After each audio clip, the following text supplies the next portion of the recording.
Hola a todos, sean bienvenidos a nuestro canal Mundo Jurídico. Acompáñenme.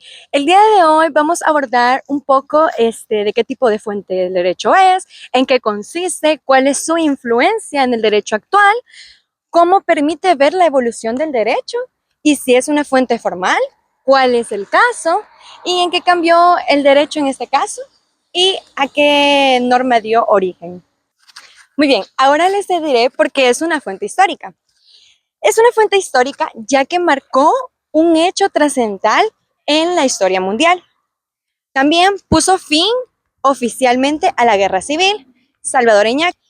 Fue un conflicto que duró aproximadamente 12 años y transformó profundamente al Estado y la sociedad. También decimos que es contemporánea a los hechos, ya que fue redactada y firmada al mismo tiempo que terminó el conflicto por los actores directos, el gobierno y el FMLN. No es una interpretación posterior. Decimos que tiene consecuencias permanentes en el Estado, ya que no solo cerró la guerra, sino que modificó las estructuras del Estado salvadoreño, tales como reformas constitucionales, nuevas doctrinas de la Fuerza Armada y fortalecimiento del sistema judicial. Sirve como una prueba documental. Es evidencia escrita que permite estudiar cómo se negociaba la paz y cómo compromisos asumieron las partes. Fuente histórica. Consiste en un documento jurídico, político, formal que contienen los acuerdos negociados entre las partes del conflicto. Compromisos, obligaciones para reformar instituciones del Estado.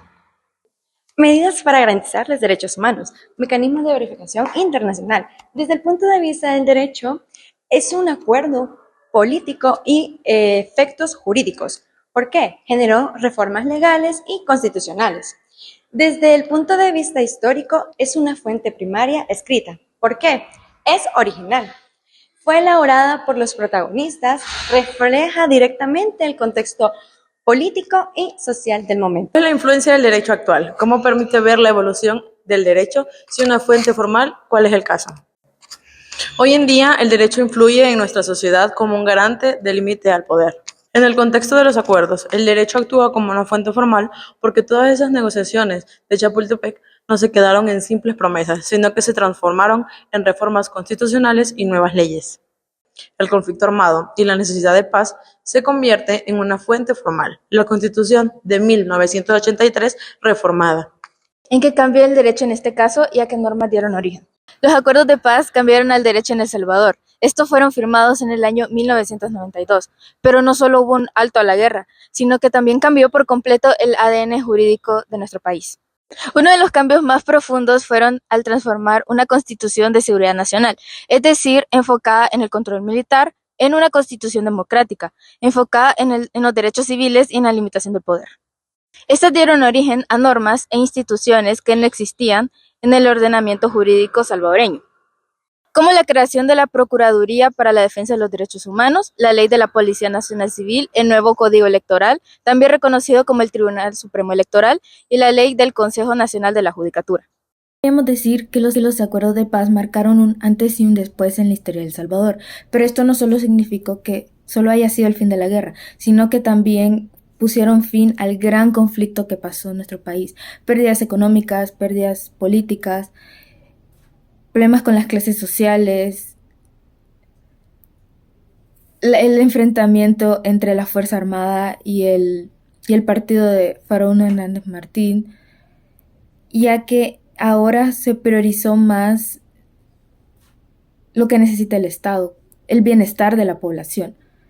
Es decir, que se fundaron distintas instituciones como la Procuraduría de los Derechos Humanos, la Ley de la Policía Nacional Civil, el Tribunal Supremo Electoral, que estos se hicieron para que el país sea más independiente y más transparente. También los acuerdos de paz promovieron la participación política y diálogo como herramientas fundamentales para resolver los conflictos. Como si recordamos la palabra diplomacia, que es, por decirlo así, el arte de saber negociar y saber comunicarse para evitar alguna guerra, aunque en algunas ocasiones suele ser necesario. Sin embargo, es importante reconocer que los acuerdos de paz sentaron bases sólidas y desafíos y no desaparecieron por completo. El país se enfrenta a problemas como la violencia, como la pobreza y como la desigualdad. Pero El Salvador cuenta con un marco legal democrático que permite seguir trabajando en busca de mejores soluciones para su población. Además, es bastante interesante cómo El Salvador ha evolucionado hasta nuestros días. Si podemos recordar, hace mucho tiempo El Salvador era un país sumamente inseguro y no podíamos caminar en la calle sin que nos robaran o sin que nos quitaran el celular. Ahora, pues al pasar de los tiempos, pues nuestro presidente ha ayudado un poco más a que nos sintamos un poco más seguros y pueda ser un país mejor. Pero eso no cabe que a nuestro país también le falta más cosas para que sea un país mejor. Así que lo que tenemos que hacer es como población ayudar y cooperar para que todos podamos vivir en una democracia. Otro elemento que también podríamos mencionar que fue la Comisión de la Verdad, en donde se investigaron las violaciones de los derechos humanos ocurridas durante el conflicto, aunque sus resultados generaron debate que fue un paso importante para reconocer el sufrimiento de las víctimas y buscar una justicia y la memoria histórica. Como lo dije anteriormente, el país no solo atravesó pérdidas sociales y económicas, sino que las personas también vivieron un gran problema psicológico que hoy en día podrían contarlo, como ver a sus hijos muertos, ver familiares muertos. Entonces, en conclusión, al final podríamos decir que los acuerdos de paz fue un gran periodo o un gran fin de un periodo de represión y para que El Salvador viva en paz y seamos un país mejor al pasar los años.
Que tiene consecuencias permanentes.